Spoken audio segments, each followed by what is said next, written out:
1300 મતથી જીતી ચૂક્યા છે ઈરાન 1300 મતથી જીત થઈ ચૂકી છે 1300 મતથી ઈરાન 1300 મતથી બીજેપીના ઉમેદવારની જીત થઈ ચૂકી છે। બિલકુલ રોનક, જે પ્રમાણે હાલ અપડેટ આવ્યું એ પ્રમાણે 1300 મતથી સ્વરૂપજી ઠાકોરની જીત થઈ છે। મારા સહયોગી છે, એમને કહીશ કે અહીંયા જે લોકો છે તેમની સાથે અહીંયા રહેવાનો પ્રયાસ કરશે, સાથે જ સ્વરૂપજી ઠાકોર અહીંયા તો તેમની સાથે પણ વાત કરવાનો પણ પ્રયાસ કરીશું। આપ દ્રશ્ય જોઈ રહ્યા છો, અહીંયા ભારતીય જનતા પાર્ટીના સમર્થકો છે જે અત્યારે ઉત્સાહમાં આવી ચૂક્યા છે અને અંદર આવવાનો પણ પ્રયાસ કરી રહ્યા છે। મારા સહયોગી પ્રદીપસિંહ આપને દ્રશ્યો દર્શાવી રહ્યા છે। આ ભારતીય જનતા પાર્ટીના ઉમેદવાર સ્વરૂપજી ઠાકોરની જીત થઈ છે 1300 મતેથી, માત્ર પાતળી સરસાઈ। અગાઉ પણ મેં કીધું જે ઉમેદવારની જીત। ખેર એમ પણ વિકાસથી વંચિત વિસ્તાર છે એટલે કદાચ ટેકનિકલી ત્યાં ઇસ્યુ પણ આવે છે, સિગ્નલનો પ્રોબ્લેમ પણ આવે છે, પણ બીજેપીમાં જબરજસ્ત જશ્નનો માહોલ છે અને કમળ લાંબા સમય પછી ખીલ્યું છે। કમળ લાંબા સમય પછી ખીલ્યું છે। સૂકી ભઠ્ઠ જમીન ઉપર કમળ ખીલ્યું છે અને એના કારણે રાજ્ય વિધાનસભા 182 બેઠકવાળી રાજ્ય વિધાનસભા, જેમાં માણાવદર, માફ કરજો, વિસાવદરની ચૂંટણી બાકી છે એટલે વિસાવદરને છોડી 181 આપણી વિધાનસભાનું સંખ્યાબળ છે અને બીજેપીનું સંખ્યાબળ 161, 181માંથી બીજેપીનું સંખ્યાબળ 161 થી વધી 162 થઈ ચૂક્યું છે। મોટા સમાચાર એ છે, વાવ વિધાનસભાની બેઠક પર ભારતીય જનતા પક્ષના ઉમેદવારની લગભગ 1300 મતથી જીત થઈ ચૂકી છે।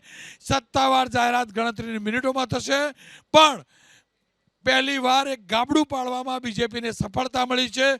ગુલાબસિંહ જબરજસ્ત ચૂંટણી લડ્યા છે, પણ સ્વરૂપજી પણ તો જીત્યા છે।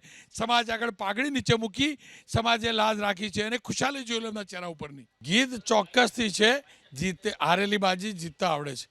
આ સ્વરૂપસિંહ જીત્યા કે બીજેપી જીત્યું? ટૂંકમાં પરિણામ જે અમે અપેક્ષા રાખી હતી એના કરતાં અત્યારે વિપરીત દેખાઈ રહ્યું છે। સ્પષ્ટપણે જીત કોની છે એ ચિંતન કરવાનું કામ ભાજપનું છે, પણ ક્યાંક ને ક્યાંક અમારી ઉણપ રહી ગઈ હશે, એને સુધારવાનું કામ અમે આવનારા સમયમાં કરશું, એ અમારી જવાબદારી છે। જીત કોની? જો ભારતીય જનતા પાર્ટીની વિકાસની રાજનીતિને જનતાએ સમર્થન આપ્યું છે અને આદરણીય નરેન્દ્રભાઈ મોદી સાહેબ, આદરણીય અમિતભાઈ સાહેબના જીત કોની એટલું જ કહી દો। નહીં, ભારતીય જનતા પાર્ટીના કાર્યકર્તાઓની જીત છે। હર્ષ સંઘવી પાછું નવું લઈ આવ્યા, વાવ એટલે વી ફોર વિક્ટરી। આ સંઘવી સાહેબ ગયા હતા 1300 મતે જીતાડી લાયા। ચોક્કસથી હવે જોવા મળે છે, પહેલાં પણ જે આવ્યું કે હાર લે જી, એ પણ બતાવે છે કે વારંવાર હાર્યા અને એટલે આપણે જોયું અને ચોક્કસથી વી ફોર વિક્ટરી આપણે જોયું કે કેટલો રસાકસીની ચૂંટણી આપણે જોઈ અને જોયું કે આખરે જનતાએ ભારતીય જનતા પાર્ટીને જ આશીર્વાદ આપ્યા। 162 બેઠક। હવે આ હાર કોની, જીત કોની, એક જ લાઈનમાં? જો હું તો ચોક્કસપણે કહું છું કે આ જીત માત્ર ને માત્ર સ્વરૂપજીના ફાળે જવી જોઈએ। ઠાકોર સમાજને જો ભાજપ આપવા માગતું હોય તો, નહીતર તમે આખા 161 ધારાસભ્યની ફોજ લગાડી દીધી હોય અને તોય તમે 1300 મતે જીતતા હોય, કઈ રીતે ભાજપ શ્રેય લે? જીત કોની, હાર કોની?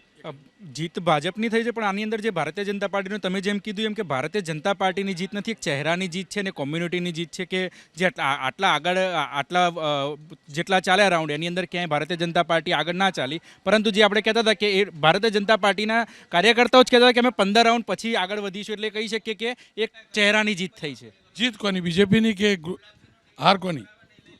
હાર ખોટા ગણતરીની અને ખાસ કરીને હાર કોંગ્રેસની। ગુલાબસિંહને સાંભળી લઈએ।